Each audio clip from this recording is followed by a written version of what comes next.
All right, so I would just like to begin with a small introduction and then you can carry forward with the presentation.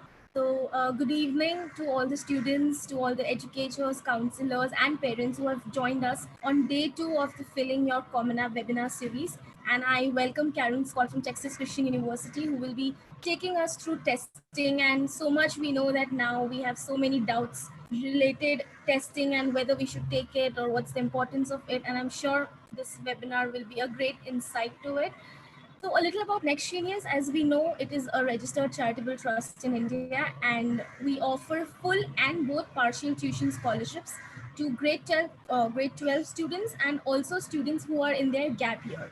So, our applications for the year 2020-21 is now open, and please visit our website and apply to win outstanding scholarships. And I'm very happy to say that Texas Christian University, TCU, is also one of Next Genius's partner college, and we are very excited to partner with Texas for the year 2020-21 again. So without any further ado, I would ask Karen to take over the presentation and talk about testing. Thank you. Excellent. Thank you. Can you hear me okay? Yes? Yes. Perfect. And Devika, I just wanted to clarify because we've gotten a couple of questions already in the chat. Would you like students to put their questions in the Q&A? Right. So I would ask all the students and the parents or educators to post their questions in the Q&A box, and we'll address them towards the 15-minute end of the session, and we'll take the questions then. So meanwhile, or towards the end, they can post the questions there, and then we can pick them towards the end of the session. Perfect. Okay. Thank you so much. Well, it's wonderful to be here today. This last year at this time, I was in India, and of course, I was planning on being in India now, and I'm so disappointed that I'm not, but at least I'm getting a chance to talk to you virtually. But just so you know, I really have been in your fine country. I will share a couple of pictures with you. So this was on a business trip. My husband joined me. Here I am in Kerala one year. And then just last year, my husband came to India with me for the Next Genius interviews, actually, because he works at the university as well. And we took a side trip to Varanasi. So I have been in your beautiful country many times. So I'm going to talk about testing now. And specifically, I'm going to start with the SAT and ACT because I think that's on many people's minds. And the questions in the chat already today had to do with the ACT. So which one? SAT, ACT? Universities really don't care which one. It's a personal preference. Whichever one is easier for you to get would be absolutely fine with us. You could take the SAT or ACT multiple times. And one of the benefits of that is that many universities will super score those tests, which means we take the best subscore from each section multiple testing dates. So for instance, you take the SAT the first time, you do really well in the reading. You take it again, you go down in reading, but you come up in math. So we may take the old reading and the new math, and then that's your super score, generally, you know, for both admission and scholarship. So a lot of people do that. We've gotten questions, especially the last couple of years, about self-reporting test scores. More universities are allowing you now to self-report the scores, but that's going to be up to each university. I know for my institution, you know, if you list it on the Common application, then we can take it off of there, and you'll see that the SAT, ACT has been marked off of the checklist when you get, you know, an application confirmation. But again, that's going to be up to each university as to whether or not they're going to accept self-reported scores. Okay, so why do we use the SAT or ACT? First of all, I want to say that this is just one piece of the holistic review process.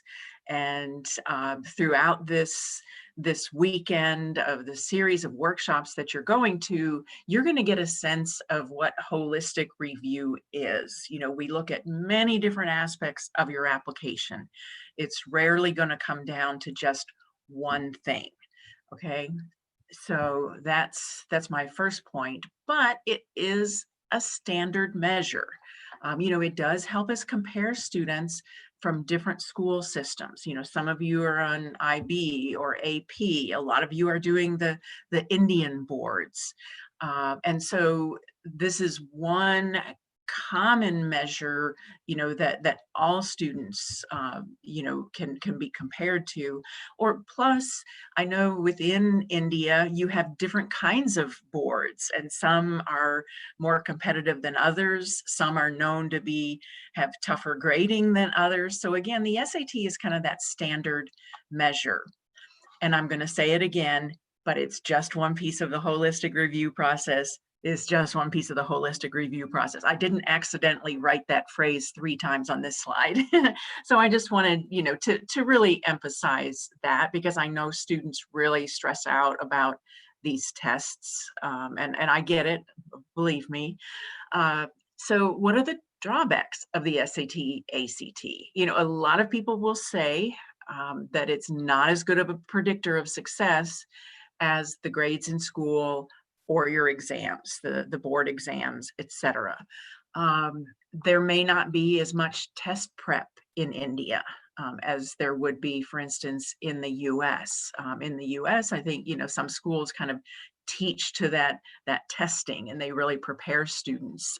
And of course, you know, if you're doing the SATs your final year in high school, you know, especially as it gets closer to the end, I know you guys have the pressure of studying for your Indian boards or your IB exams at the same time you're trying to prepare for the SAT, and it is, you know, it is a lot of pressure on you.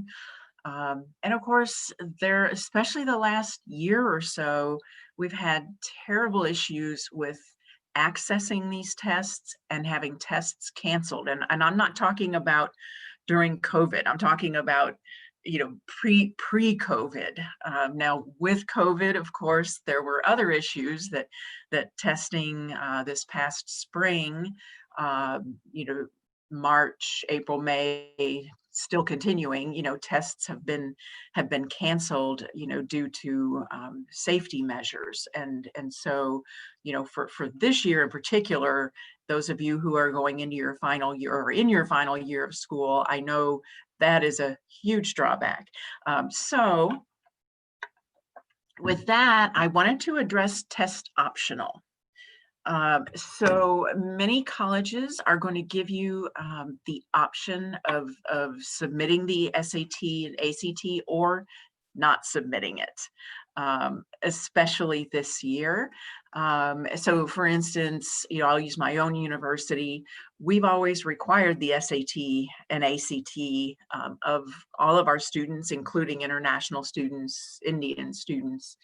But for this year specifically, you know, we're going to be test optional, SAT, ACT optional. So you do need to check websites.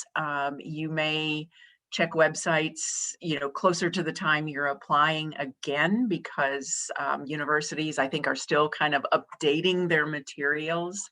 And most importantly, ask us as admission officers. You know, we're really here for you, especially, you know, now that you're meeting all of us on these webinars. You know who we are. We're going to give you our contact information. So if you're interested, you know, just ask the university if you can't find it on their website.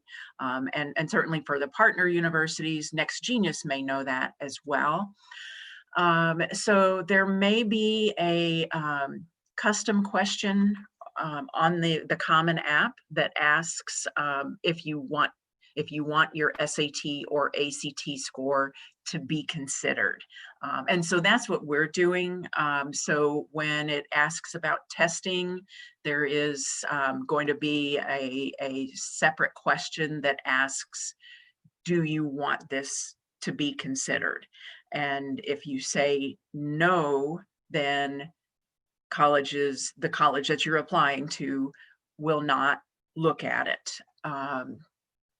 Now, some universities, though, if you report your score, they are going to look at it. So you just be really careful to make sure you know the policy for each place you're applying to. You know, if in doubt, if you're not sure if you want your score to be considered, at least at the time you fill out the CommonApp, you are welcome to leave that section blank. You don't have to report a score, okay? And for a lot of students, especially if you don't yet have those SAT, ACT scores, you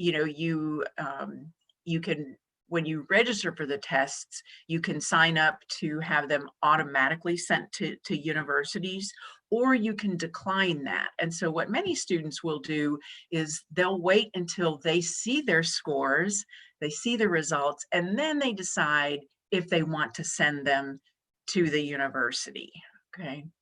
Again, especially if it's for a test optional university. Now, if the university is requiring the tests, then you won't have a choice and you eventually have to send those. And so, the question becomes, if the university is test optional, should I submit the SAT or the ACT if I do well? And I would say generally, yes. I mean, if you look at the averages or maybe the middle 50% scoring ranges that a given university reports, and you see that your score is, right in that range, maybe at the high end of that range, maybe even above that range, then certainly, I think it is a good idea to submit those scores. But again, if in doubt, just ask us. So that is my other piece of advice that I'm going to keep telling you. Okay, so we were talking about test optional, and you guys can see my screen, right? I hope. Devika, raise your yes. Yes, we can Okay, see. perfect. It's a little late for me to ask that. Okay, so is it really test optional? So some colleges, may be test optional for admission, but they may require the SAT or ACT for scholarships. And, in the US, universities are not governed by, there's not a standard ministry that, regulates what we do and what we consider in the admission process. So each university is free to make its own decisions about what they're going to do with testing or any other elements of the application. And so you really do, have to consult each university to see, if they're truly test optional. And again, we're doing our best to post this very clearly on our website. And I think most universities do have that clear because honestly, testing is probably one of the biggest elements of the application process that students worry about or they have questions about. So you'll also see that some universities are test optional depending on what type of environment you're coming from. So you may see universities say if you're in an IB curriculum, or if the language of instruction at your school is English, or if you're living outside the US, we will be test optional. So it's not always, the rules don't always apply to every single situation. Some universities, and I would say honestly, many universities, even before this year, are test optional specifically for international students. Okay. Okay. And Devika, feel free to jump in if you think there's any questions I need to answer now, because I'm not watching the Q&A. Sure, I'll let you know about it. Okay. So we've been talking about SAT, ACT, but I also wanted to address English proficiency, because that's another big part of the testing. So if English is not your native language, many universities are going to want to see some kind of an English proficiency test. TOEFL and IELTS are the two most common ones. The TOEFL has had a special home edition the last couple of months. That's an online version of their test, which they don't normally do. So you may still see that. IELTS was doing something similar, although I did look on the IELTS website last night, and it looked like their centers were open in India. Many of them are given at the IDP agency offices. But of course, that could change at any point. They may be open now, but if things, with COVID get worse, you may see closures again, and you may have online options for those tests. There's another test that has become super popular the last couple of years, and that's called the Duolingo English test.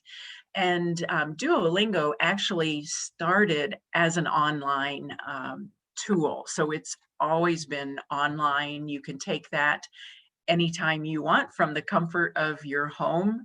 And so many universities do like that and will recommend that, especially with test center closures this year. But not every college accepts Duolingo. Okay. And again, this should be posted on the website. So can English proficiency be waived?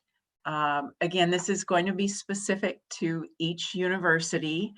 And like the SAT, ACT, this could be based on the curriculum. So a lot of universities will say, we're going to waive the English proficiency exams if the language of instruction in your school is English, or if your native language is English, with English being so widely spoken in India at most of your schools, but not all.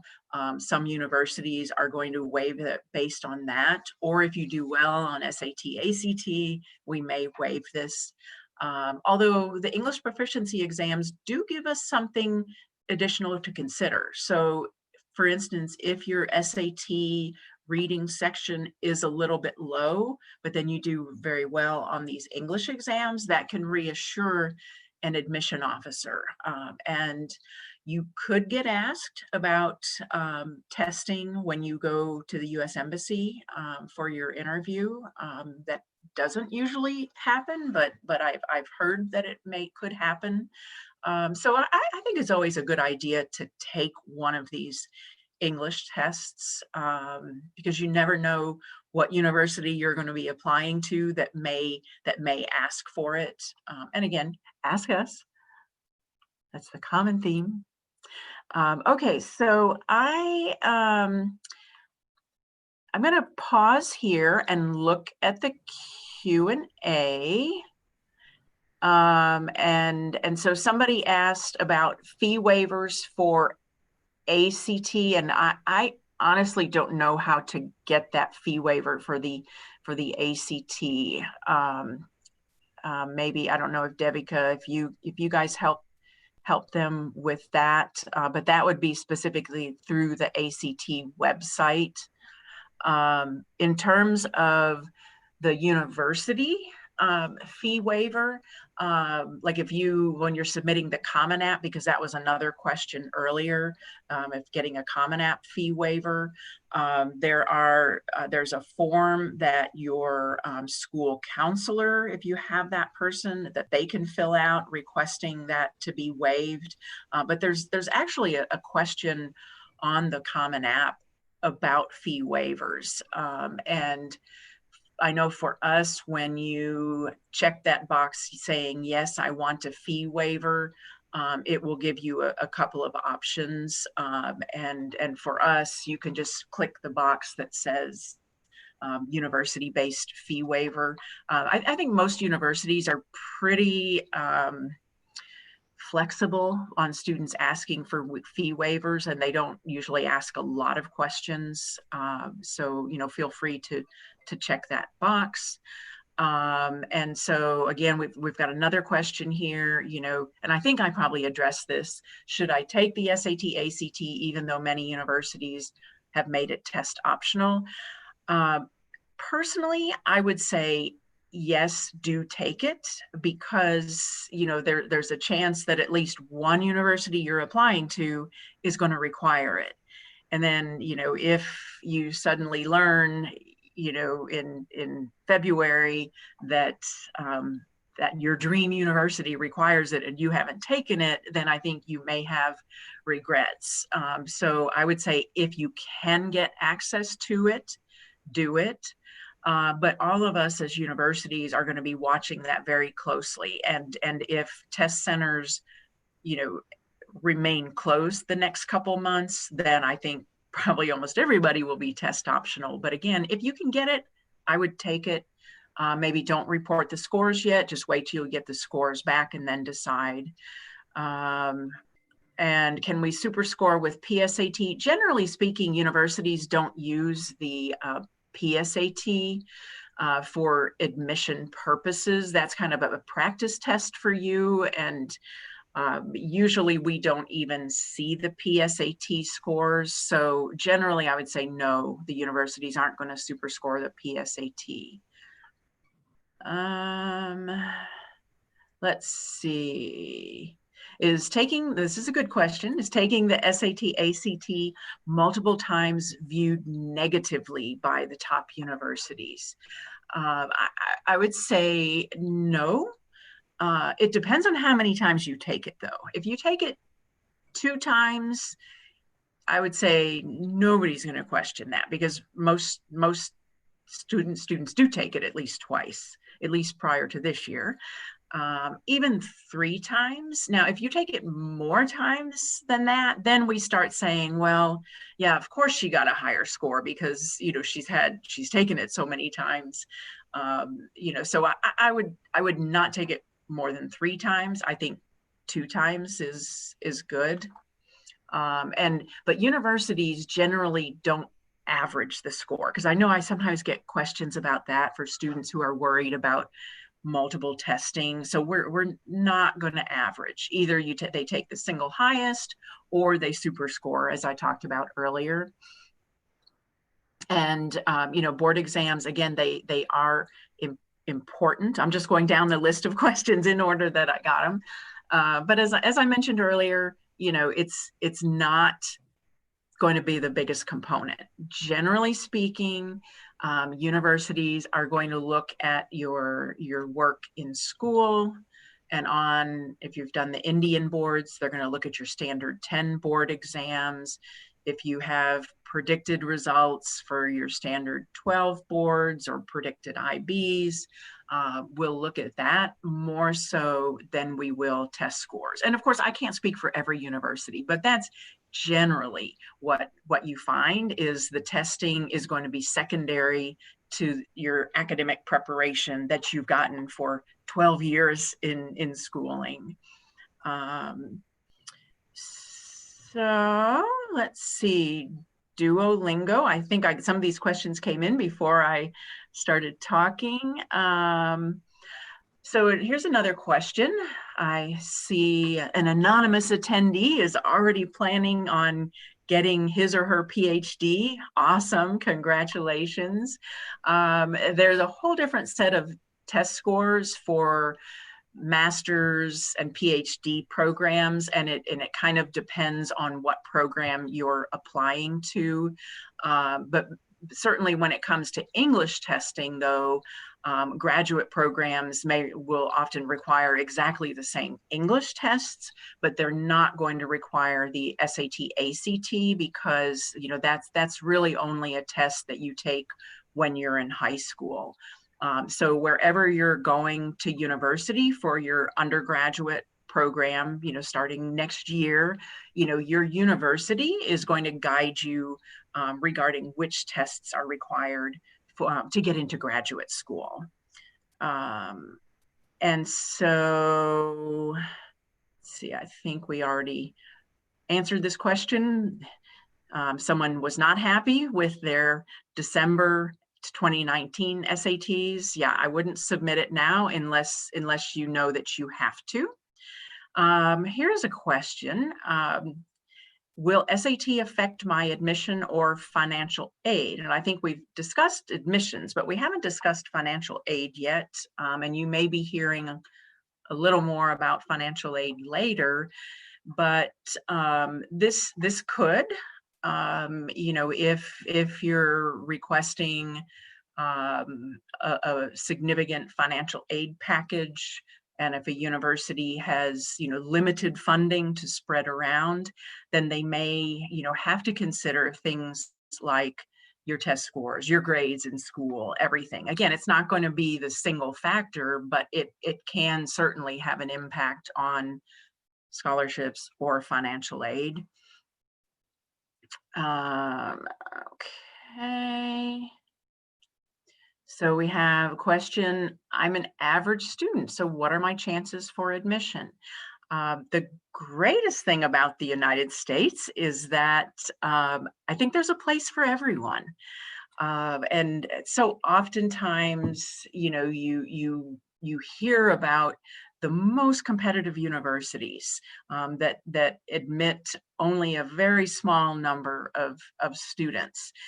That's not the norm. That's what you hear about, and that's what you're preparing for, because you're in this process, you're trying to compare for the most competitive school that you're applying to. But, there are plenty of colleges and universities that are open to a wide skill range. And I think even within the Next Genius program, if, some of you may be selected or shortlisted for the Next Genius program, and even with the universities in that program, you're going to find some are going to be more flexible in terms of the grades and so forth, the marks that they require. But if you do feel like you're deficient in any area, that could be grades in school, that could be test scores. Maybe you haven't had a chance to be very involved in activities. If you're deficient in any area, then focus on, what can I do to make my strong areas shine? You're going to workshops about, putting your resume together. I don't know if you've been to the essay workshop yet. Maybe that was last night.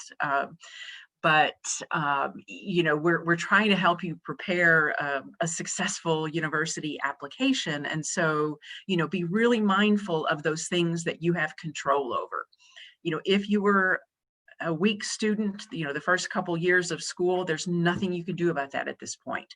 Try to have a strong finish, certainly, but focus on those areas that you can affect, such as, putting together a memorable essay, resume, get teachers who can write recommendations, who really know you well, and that sort of thing. Reach out to university admission officers, ask if you can have an appointment, if you could talk to us one-on-one. Show your interest to universities. That's something that some universities will look closely at.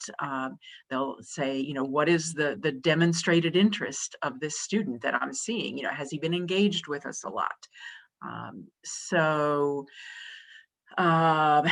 Anyway, I'm going down the list. So I have a counselor. My students follow the Cambridge O-levels and A-levels. This is an excellent question. Do they still have to take the English proficiency test? Unfortunately, it depends. A lot of universities are still going to want to see something, whether that's the TOEFL or maybe just the SAT. Some universities will look at how they did on the O-levels or the IGCSEs, and if they did really well in English. Or if after year one of the A levels, if the student did the AS level exams and happened to be in English, certainly, they may consider that in terms of waiving the English proficiency. And again, some universities will just say, yes, if you're in the A-level program, we'll waive, but the English proficiency. But unfortunately, you do have to ask each one, or again, look at their website. Yes, another question. Yes, on the Common App, you can choose. Actually, I believe you can choose to report the SAT to some and not others. Does TCU provide need-based scholarships? Thank you for asking. I'll get to the TCU presentation in just a couple of minutes, but yes, we do. Okay, here's one. If we speak English at home, but do not have it as our native language, do we still need English proficiency test? So on the Common application, which most of you are going to be filling out rather than university-specific applications, on the Common application, it asks you to report each language that you have, and you have choices, and you can answer more than one thing. So you can say Hindi, native language, yes. Spoken at home, yes. Then you can list English, and maybe you don't say it's native language, but you say it's spoken at home. Some universities will then waive English proficiency, but not all. Some are going to want to see, is it your native language? And I do see some students reporting 2 languages as native, and that's okay. So if you, and really there's no way for us to verify that. So we just trust in you that you're being honest about it. And usually it's apparent when we read other elements of your application anyway. But if you say your native language is English, then most universities will not expect any English exams for you. And yes, there's a question, will the October test be canceled? It could be.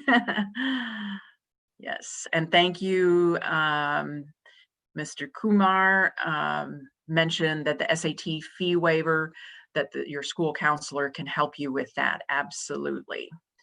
Yes, fee waivers generally do not impact admission decisions, but you still, I think sometimes we do look at that, and if a student has requested a fee waiver, we still need to make sure that they have appropriate financial resources to attend, our university.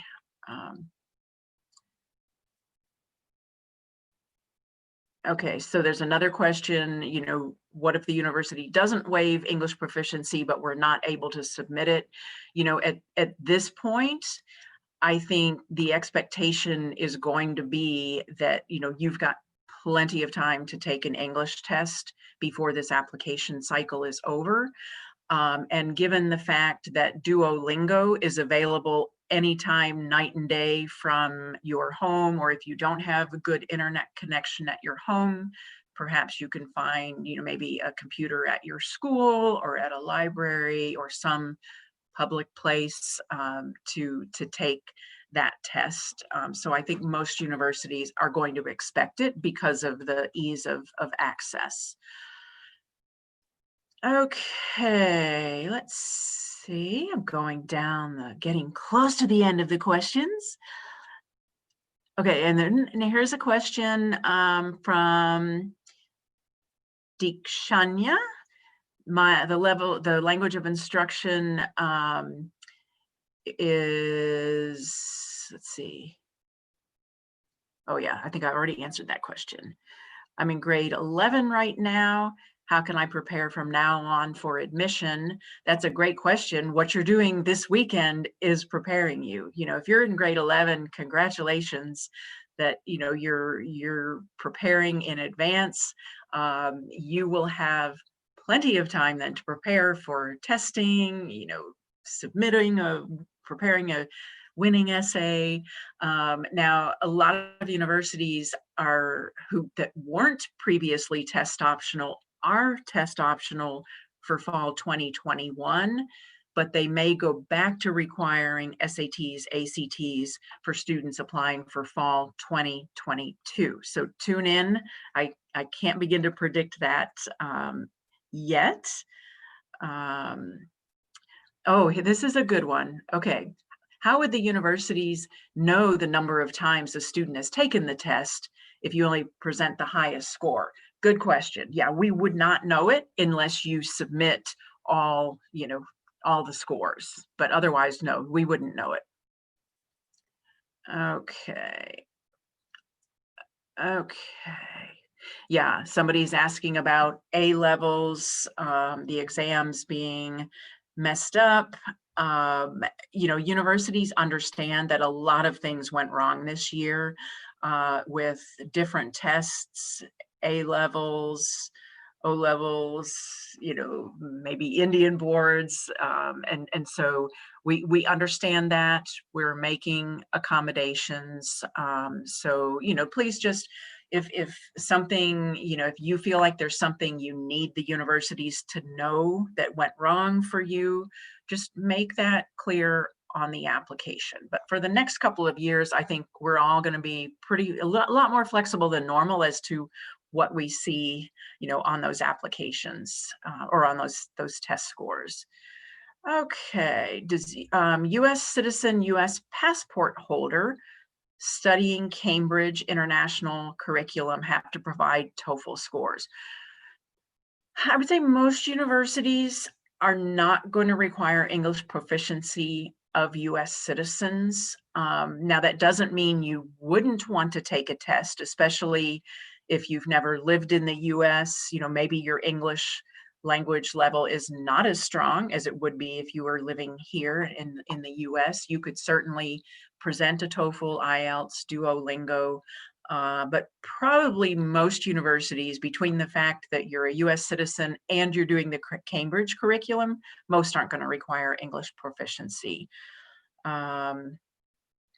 And so here's a question about, another question about being a U.S. citizen.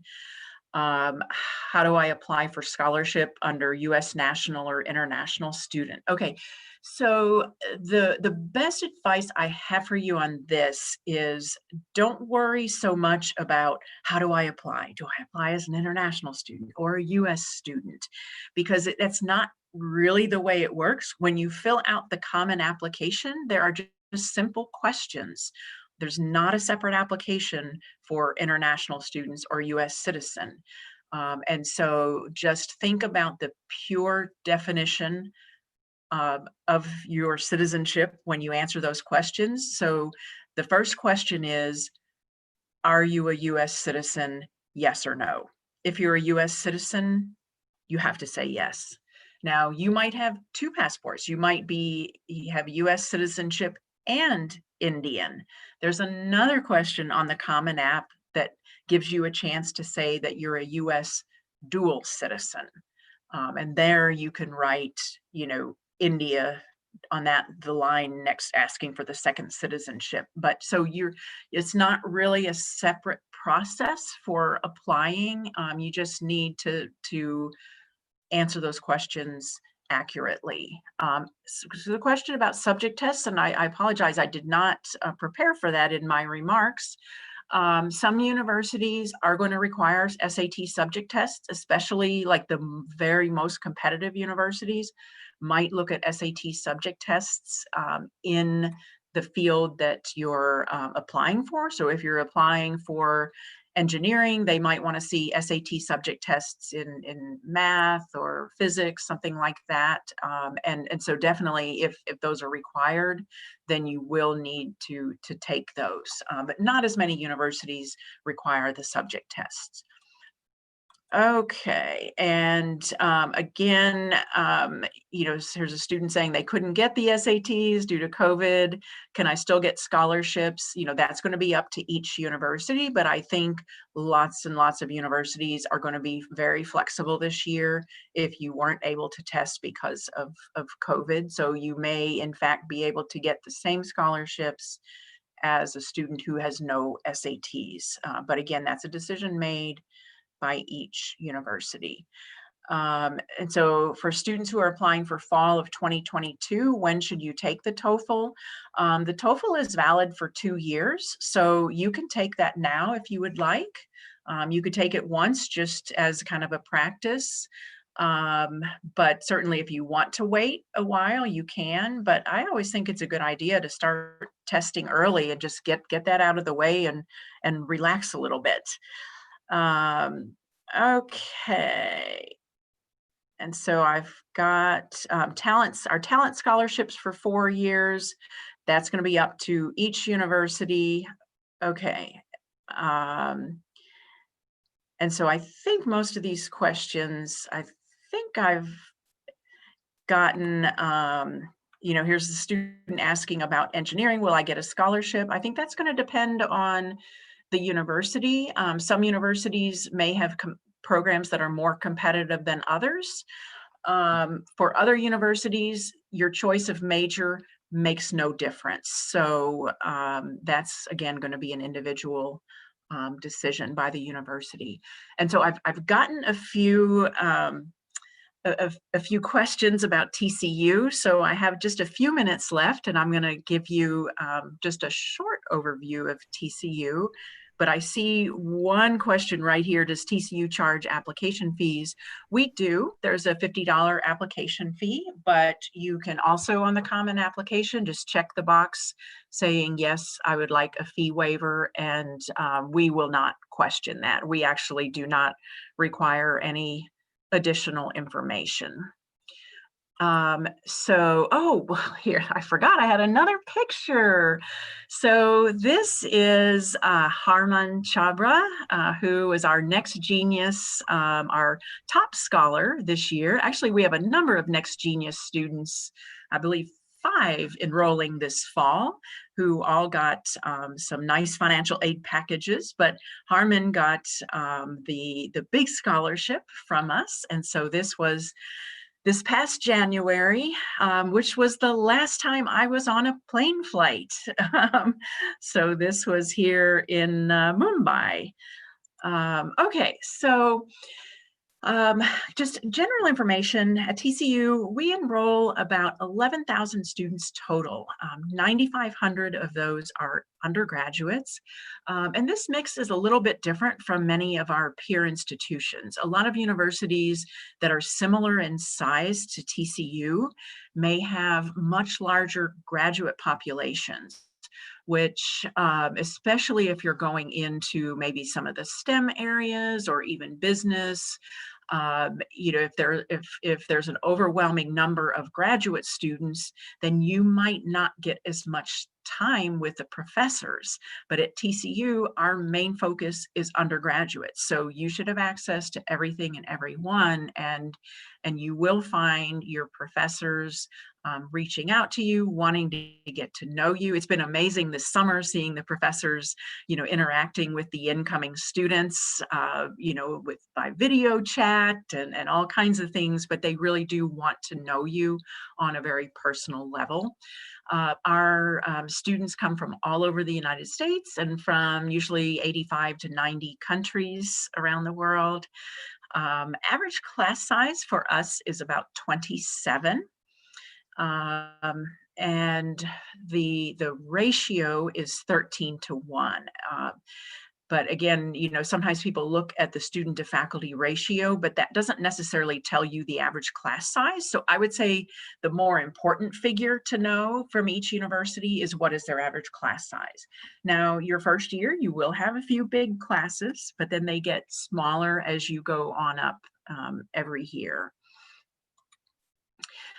So a minute ago, I was talking about, how TCU was compared to other universities in our size range. And if you're looking at private universities in the US, TCU, with 11,000 total, that's considered to be fairly large. But we're compared to a second group frequently, and that is based on our athletic conference. And I know in India, you don't have that kind of thing. You don't have universities competing in sporting events. But in the US, for some of us, that's a huge deal. And, right now I am plotting the dates of the football games on my calendar and figuring out how I can watch. Uh, and so we are in, it's called the Big 12 Athletic Conference. And on the far left of this graph, you can see the small purple bar, that's TCU.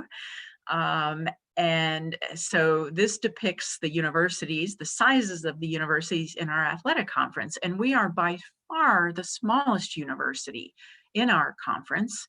And yet we compete in this huge arena and against, the top sports programs in the country. And so it's really kind of cool because you've got that a tight-knit sense of community, relatively small classes, and yet these exciting major events. Now, sports this year, of course, we're going to have to be very careful on how we play, and there might not be fans in the stadium.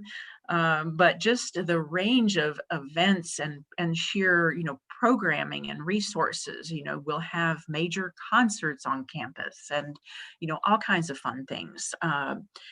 And so things that you might find at a larger university. And TCU is known for the school spirit and the excitement. It's very high energy, upbeat, very positive environment. We do get many questions about our middle name. What does the Christian in TCU mean? We get that from the church we were founded by back in the 1800s, but nowadays, you're free to believe whatever you wish, to practice any religious tradition that you wish, or none at all. So there is absolutely no pressure there. And that is different because at some church-related schools in the US, you have to take maybe a class on Christianity, something like that. TCU, you don't. So we're very welcoming to people from all backgrounds. And I'm running out of time. Devika, is it a hard stop at 8:45 or? Sure, I think we can go around for like 2 to 3 minutes more. Okay, perfect. So these are the different colleges or schools, academic divisions at TCU.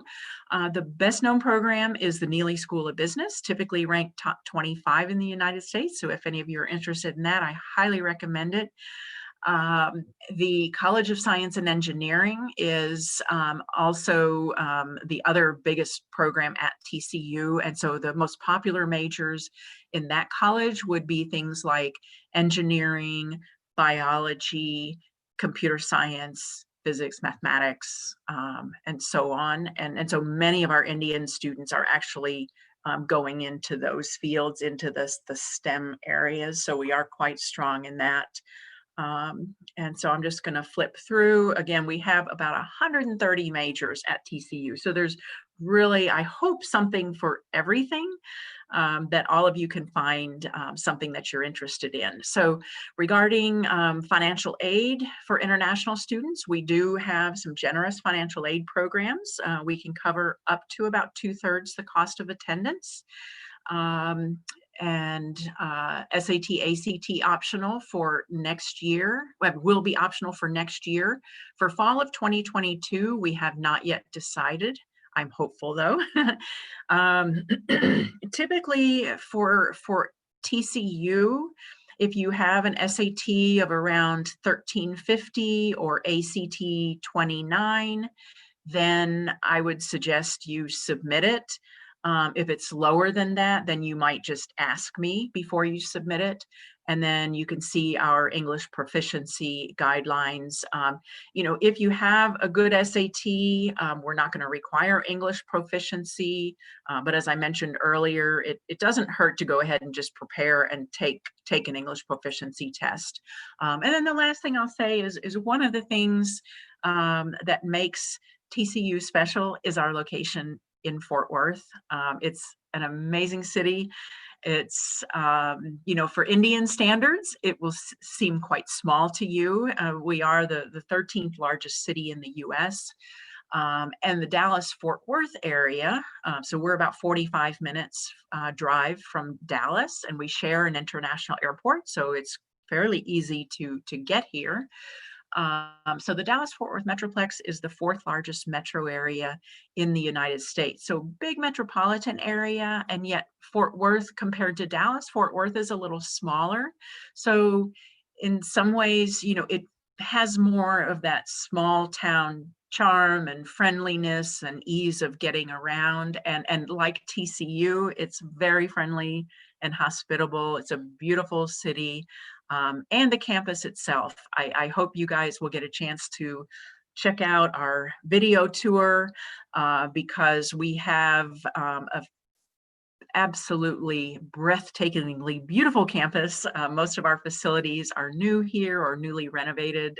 So I hope you'll be impressed with what you see.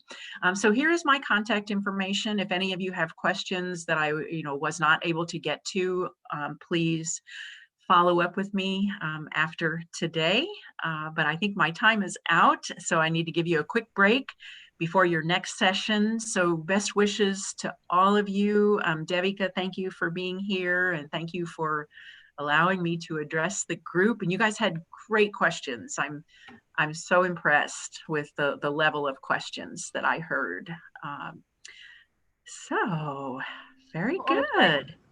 Thank you, Karen. Thank you so much for such an insightful session. And I must say, you've answered to all the questions with so much detailing. And I think those questions were really in need of today's time about testing. So just before closing, I would like to mention 2 things. Of course, there were many questions where students were asking about scholarships.